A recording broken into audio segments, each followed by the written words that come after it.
sa inyong patuloy na suporta sa aking opisina, ang Office of the Vice President.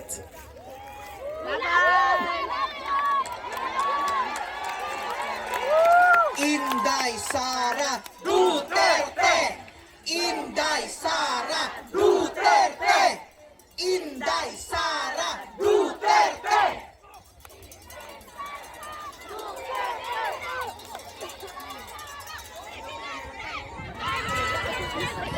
Malakas ang loob ko dahil nandyan kayong lahat.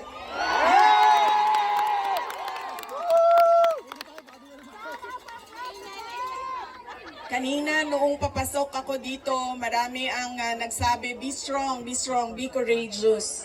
I am only as strong as you are. Kung nakikita ko, sobrang lakas ninyo at sobrang lakas ng pagmamahal ninyo sa bayan.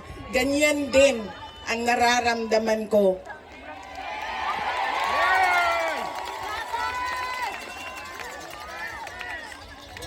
Ang pagpapasalamat ng aming pamilya, ang pamilya Duterte, dako kaayo may utang ang kabubuton kaninyong tanan. Sa higayon nga gihatag ninyo kanamo nga makaserbisyo sa atoang nasod.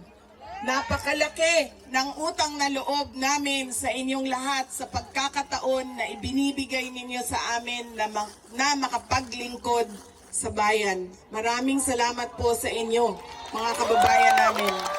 Duterte! Duterte! Duterte!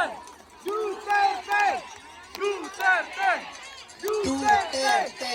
Duterte! Duterte! Duterte! Duterte!